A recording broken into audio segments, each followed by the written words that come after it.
What is up, gamers? FCast and Chill here. Last episode we took on the Awakened Vardorvis and actually got the Vardorvis speed time as well. So we had finished all the Vardorvis combat achievements and we're moving on, continuing with the Desert Treasure 2 bosses. And we're going to be doing Duke Sucellus today. Yes, that's how it's pronounced according to the wiki. I don't like it either. But anyway, this is a fun boss. I had actually already done a video on Duke a while back where I showed the loot from getting 1300 kill count here. And it's probably my favorite Desert Treasure 2 boss. The fight's pretty chill. The loot's really good, like best dragon arrows per hour in the game, which is great if you're an Ironman. But we're going to be, coming back to Duke now. And now we have a Soul Reaper axe. So last time I wasn't able to get the speed time at Duke when I was doing those kill counts before because I was just using the arc light, but I did get within a few seconds of it. So we're going to try out the Soul Reaper axe and see if that'll get us there. And there's actually a couple other combat achievements I need as well. I had already gotten the combat achievement Cold Feet when I had done this before, which is essentially do the entire kill without running and and you don't take avoidable damage. So, you just have to walk through the whole prep part of the fight as well as walking during the kill itself. And it wasn't too bad if you have a lot of Duke experience. So I'm starting off here going for the Mirror Image combat achievement. And so this one here means that you're only allowed to attack on the same tick that Duke starts his attack animation. So the way Duke works is if you are within melee range of him when he starts his attack animation, then he will not use a magic attack on you. Instead, he'll rear up to smash you on the ground, and these little crystals will come out of the ground. So what you have to do is you have to step away before his attack actually hits, and then go back to attacking him. So essentially, you have to be within melee range and attacking him every time he starts his attack for this Mirror Image combat achievement, and not attack him at any other point. Duke's attack speed before he gets down to 25% HP is a 5-tick attack speed, and luckily the Soul Reaper axe that we got is a 5-tick attack weapon. So once we can get into this cycle by first attacking at the same time Duke starts his attack, then if we just keep attacking every time when our next attack is ready, we'll stay within the correct timing. Whenever Duke gets down to 25% remaining, that's when he switches it up and speeds up his attack to 4 ticks. So then we're going to switch to either the Arc Light or the Blade of Salador to be within that 4-tick cycle. And this did take me a few tries just because, you can't mess up. If you attack him one time at the wrong time, you end up losing the combat achievement. But we did get it pretty easily after a few attempts. So now we're going to go for the speed time. And luckily, I didn't even have to do anything special here. Just the same strategy I was doing before, but with the Soul Reaper axe. Grind up all the mushrooms, bring him to Duke to wake him up, and then just BGS him once and pray that the Soul Reaper axe hits hard. And after that, we actually got within 1 tick of the speed time, just barely beat out the 125 for it here. And so that's the Grandmaster speed time done. So all we have left now is we need to do the Awakened Duke kill. There's quite a few new mechanics in the Duke fight for the Awakened variant compared to the normal fight. But overall, I did find this boss quite a bit easier than Awakened Vardorvis. So the first difference is that to wake Duke up, you have to actually do 370 damage to him instead of just the 200. So what that means is you could use 4 potions from mixing the mushrooms and the salts to wake him up, or you could grind up, 74 mushrooms as I'm doing here. And then once you have that stack, then you can go up to him and use them all on him to wake him up. It's a little bit hard on the wrist having to click on him 74 times like this to start the fight, but again, not too bad. So once the fight starts, it starts off the exact same as the normal Duke fight, except what happens is once you get him down to 75% HP, when he launches gas vents, he actually launches 4 in a row instead of just the 1 to 2. And so what you have to do is you have to actually run backwards and then put the gas vents on this middle row that's behind you. Because if you get the gas vents on the front row, then what's going to happen is you're going to run out of space and you're just going to end up getting slapped. So right when you see him start to do his gas attack, you have to run backwards as I'm doing here and then get the 4 gas vents to be this middle row here. So then you have 2 open vents on the front row to use. But again, once you get that down, it's actually not too bad. Another issue is that after he does his gas attack, sometimes he will do a poison walk. This is kind of similar to Cox and what you have to do at Solo Ulm when you're doing this acid walk. So you just need to walk on specific tiles at specific times, because if you stop moving, you'll take a lot of poison damage, and just make sure you're attacking him on the right tiles and not retracing your steps. Luckily, I do want to give a big shout out to Red Eye Jedi again, because he had a great guide for this Awakened Duke kill along with these tile markers, and they essentially tell you where to walk for the acid walk. And it becomes pretty straightforward after you practice it a little. I was dying, quite a few times to start out, but pretty quickly I was able to get it down. And then you can see I'm kind of doing this acid walk very well after he starts off the trail. So you can see I'm just going on these tiles marked 1, 2, 3, 4. And again, Duke starts out with the 5-tick attack speed, just like the normal Duke version. And then once you get him down to 25% HP, he's going to change to a 4-tick attack cycle. And that's when we'll pull out the arc light. One other change from normal Duke is that when Duke's HP starts to get low, he actually releases these black balls that go back and forth across the arena. I believe they come out when his HP is around 500. And so what you have to do is you have to make sure you're not standing on these balls whenever they come by you. That can be pretty challenging when you're having to do this acid walk, or just, make sure you're attacking Duke at the right time. That said, you can just try to tank them and hope that you get lucky and not take too much damage from them. You do have a lot of food, so it should be okay, but you can see me kind of trying to run around and avoid them whenever I can. But again, it's a lot going on, but this boss wasn't nearly as bad as some of the other Awakened kills. And it was a little bit of a struggle for me at first, but after a bit, I did get the mechanics down and started to feel fairly confident going in. I didn't have a good spec weapon. It's recommended that you use Void Waker, and at the time of recording this, I did not have a Void Waker on my Ironman, so that was a bit unfortunate. But, after a while, I did get this down, and it was going pretty smoothly, and I felt confident I was going to get the kill before too long. So after a while of, getting the Duke mechanics down, dying about 10 times to get the fight down, I even lost one orb because I forgot to bring in prayer potions one time, as you can see here, because I'm an idiot. But after a while, I did get it down, and then let's watch this attempt and see how it goes. So I'm using all my mushrooms on him here to wake him up, just a few more. And now that he is awake, we're going to get the fight underway. So let's just, make sure we're in the right spot here, and then use these last 2 mushrooms to wake him up. So we start off here, by praying and using our super combat potion, and then stepping back when he starts his attack. And so again, just whenever you see those blue crystals come up and Duke start to rear up for his attack, you just have to step backwards. And remember, you have to stay within melee range for when he's starting that, or he'll use his magic attack on you that'll do lots of damage. Just running behind the pillar here for when he does his eye attack. And then again, just going back to that same 5-tick attack cycle where I attack him and back up. So again, this part is just the same as normal Duke fight, not bad at all. He starts off with just doing 1 gas vent as normal, but I believe once his health gets down to around 1150 or so, that's when he starts doing the 4 gas vents. So again, just running behind the pillar when the eye comes out, and just doing the normal Duke fight. Unfortunately, my axe wasn't hitting too hard to start out, so it was a little bit slow. But, this initial part's pretty easy, so even if it takes a little bit longer, it's not a huge deal. We're just going to keep chopping at him, and now he's doing this eye attack again, so I run behind the pillar.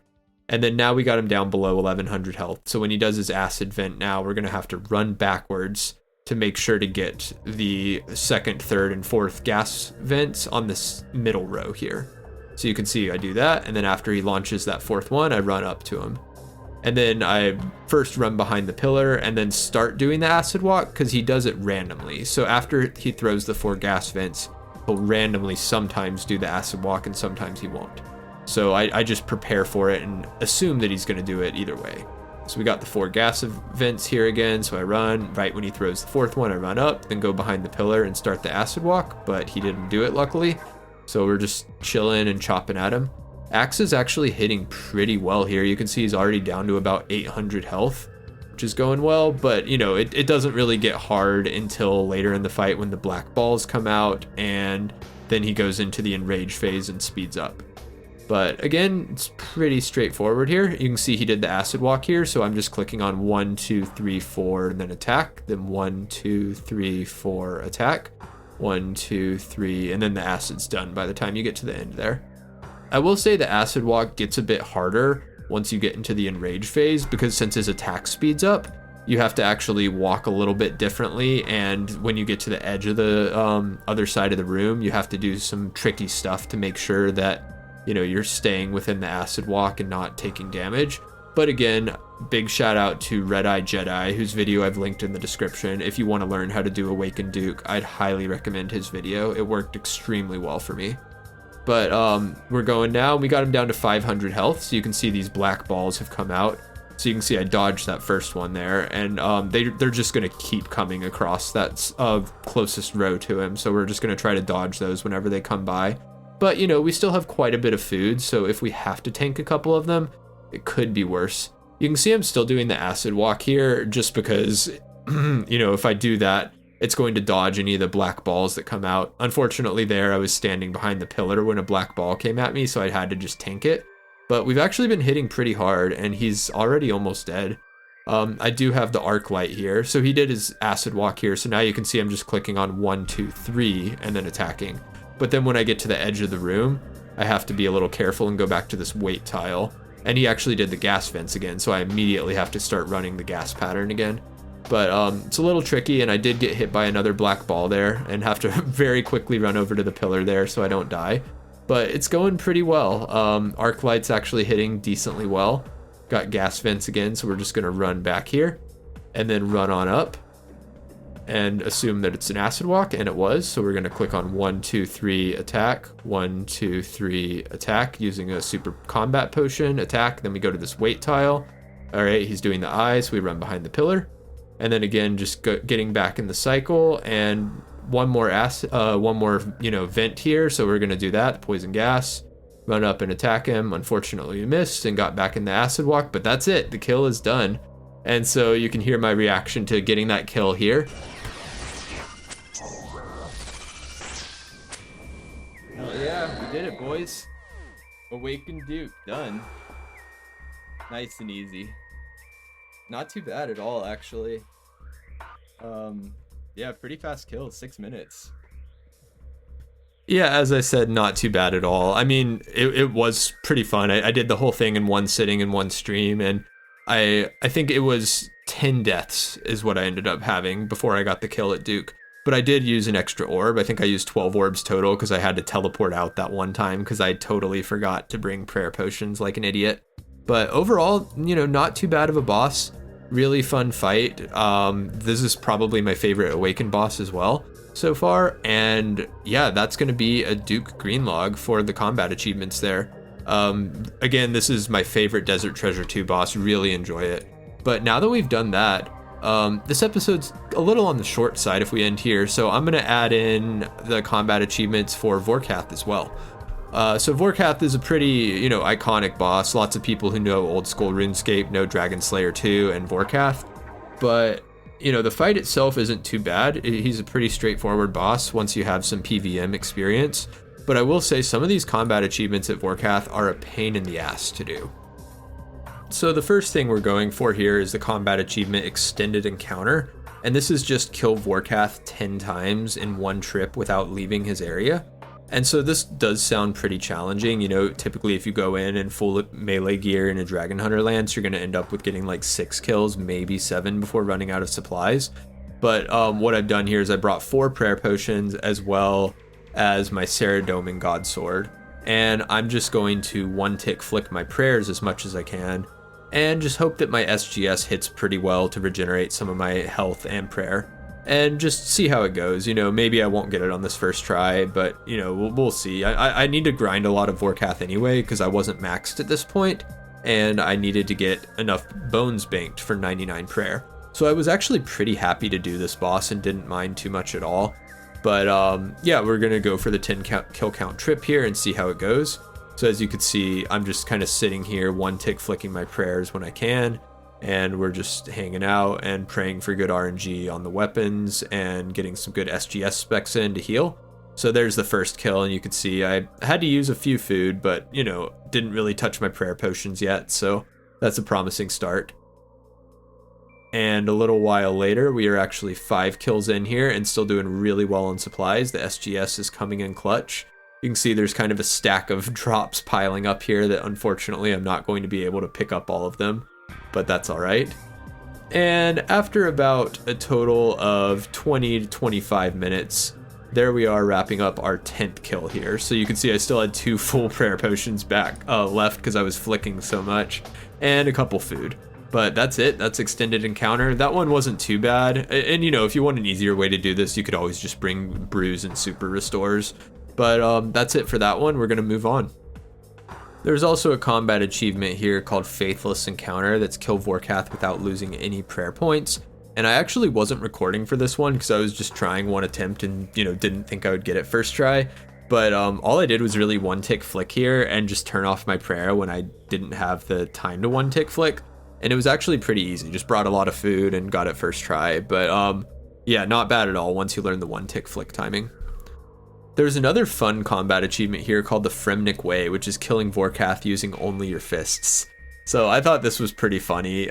It also took me a few tries to get just because I guess I don't have best in slot, melee armor. And so it was a little tricky. Had to bring a lot of brews and restores, and it took a lot longer than I was expecting. I think I ended up with like an 11-minute kill here, but it was pretty fun. It's very different, and I enjoyed this combat achievement, but not too much to mention here. It's just, don't equip a weapon. You just use your fists. That's really it. So the next combat achievement, Vorkath Speedrunner, is a little bit, was the bane of my existence for a while. Like, killing Vorkath in 54 seconds doesn't sound too bad, but the RNG needed to get this kill was really painful. So, I had gotten as low as 56 seconds just doing normal kills with a BGS or claws, as well as my Dragon Hunter Lance, but that wasn't good enough. We needed 54 seconds. So after playing around with the DPS calculator a while, I realized that it's actually better to start out the fight ranging with my Dragon Hunter crossbow and full Misori armor. So what I ended up doing is I would come in with my range gear and, sip a ranging pot, all this good stuff, and just start the fight. And if I didn't get a ruby bolt on the first kill or first shot, then I would back out of the arena and then come back in. And so this was kind of a pain in the ass. Took a while because, it's only 1 in 16 chance to hit these rubies. So I was actually resetting like this for hours before getting the speed time. And so what I do is I would just keep leaving and re-entering, trying to get a ruby bolt off. When I did, I would just pray that the RNG would hit.